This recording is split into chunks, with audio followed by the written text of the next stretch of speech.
dengan bank digital ya Pak ya, bagaimana Bank Neo Commerce menjaga pertumbuhan nasabah tetap dan juga tetap baik gitu ya, dan tetap menjaga efisiensi operasional yang ada di bank Anda? Pertanyaan yang bagus. Sebenarnya karena kita itu adalah bank digital ya, jadi semua proses itu untuk pembukaan account, untuk bertransaksi semuanya itu dilakukan secara digital. Kita ada beberapa cabang ya di beberapa kota ya, tetapi kebanyakan transaksi itu yang dilakukannya secara digital gitu ya. Dan kita melihat klien yang membuka rekening di kita tiap bulannya itu cukup bagus gitu ya. Karena ini mungkin ya merefleksikan permintaan pasar bahwa seamlessness tadi itu ya kan. Nah, jadi seperti saya bilang tadi, bagaimana kita bisa menjaga klien-klien yang udah masuk ke kita itu bertransaksi dengan kita gitu. Otomatis jadi feature-feature daripada produk kita itu kita tambahkan terus, kita improve terus begitu. Dan itulah kita anggap sebagai kekuatan kita untuk menyasar, apalagi kalau kita lihat dari demografi daripada klien kita tuh hampir 50% itu 29 tahun ke bawah. 29 tahun ke bawah, anak ya, muda ya. Anak muda. 75% itu 39 tahun ke bawah.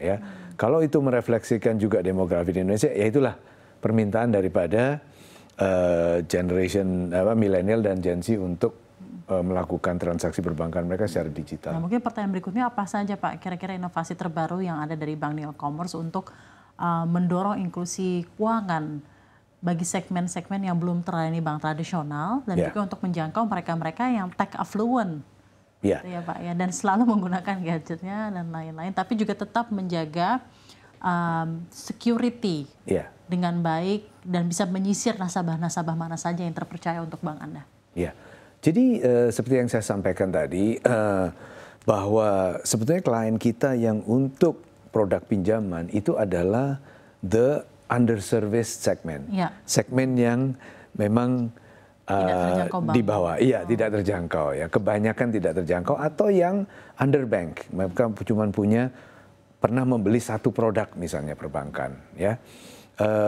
Nah, disinilah yang kita bisa sasar karena kita bisa menjangkau mereka di mana saja. Memang persyaratannya mereka harus tech savvy. Dan kita juga melihat, iya kan.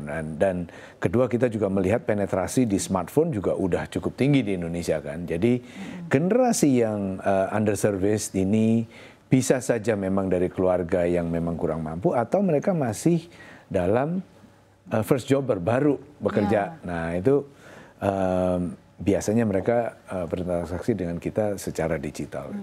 Dan untuk menjaga kualitas kredit Pak, menjaga NPL tetap berada dalam lingkup yang sehat, yang desirable bagi perusahaan Anda, bagi bank Anda, tentunya kan butuh teknologi gitu ya, yang luar biasa advance lah ya Pak, untuk risk assessment dan lain-lain. Nah, saya ingin mungkin Bapak sedikit jelaskan seperti apa Pak peran teknologi dan data dalam strategi manajemen risiko kredit di Bank Neo Commerce.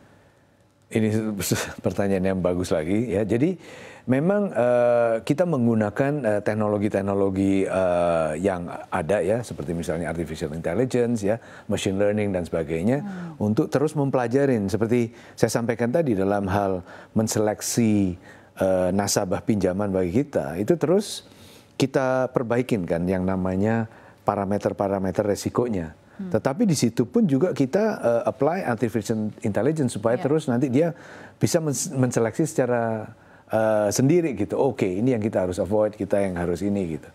Dan terus risk parameter ini kita adjust juga, kita lihat performance kita misalnya 3 bulan terakhir bagaimana. Oh, kita harus ketatin lagi karena kondisi ekonomi lebih misalnya kurang bagus misalnya gitu ya. Itu terus kita perbaikin terus.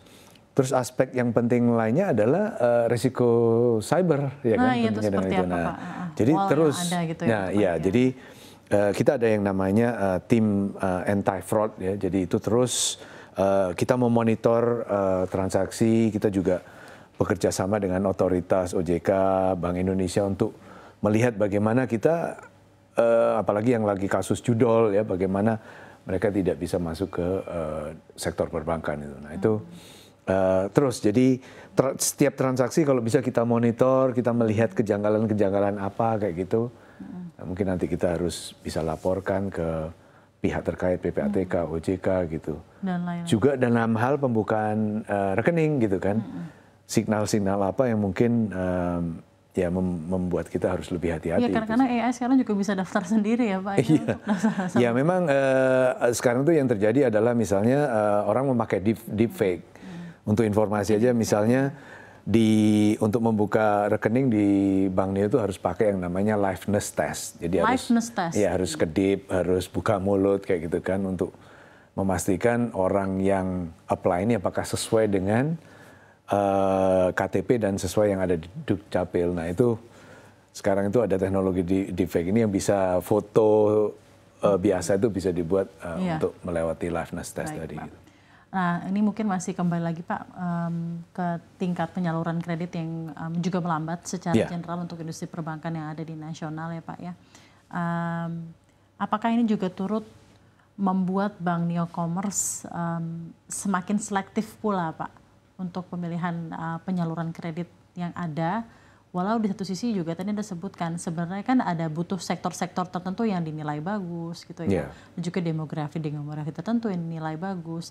Apakah jadi ada shifting prioritas sendiri untuk menyalurkan kredit dengan adanya data yang tampil di industri perbankan nasional ini Pak? Atau sebenarnya ya lebih kepada kembali kepada back to basic, seluruh kredit ya agnostik gitu ya, semuanya bisa saja, tapi lebih kepada risk manajemennya itu terukur. Bagaimana Pak? Iya, kalau dari kita kebetulan segmentasinya di sisi business lending itu ada korporasi, ya, terus ada juga kita kerjasama partnership dengan fintech, kita kerjasama dengan perusahaan finance pembiayaan, kita juga punya produk kita sendiri yang kita namakan pinjaman Neo. Pinjaman Neo. Neo ya, jadi orang kalau ke aplikasi kita bisa klik dan untuk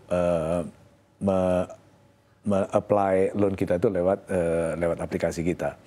Di sisi korporasi itu kita memang sektornya agnostik, tapi kita tetap hati-hati. Kita lihatlah sektor mana ini yang terdampak dengan perang tarif, sektor mana yang membantu ekonomi Indonesia kayak gitu ya. Nah di sektor partnership dengan fintech ya kita analisa fintech ini performance dari financial teknologi companies ini bagaimana gitu ya kan. Nah kalau di sisi loan kita sendiri ya kita terus lihat tuh hasil daripada 3 bulan ke belakang ini bagaimana, apa butuh pengetatan.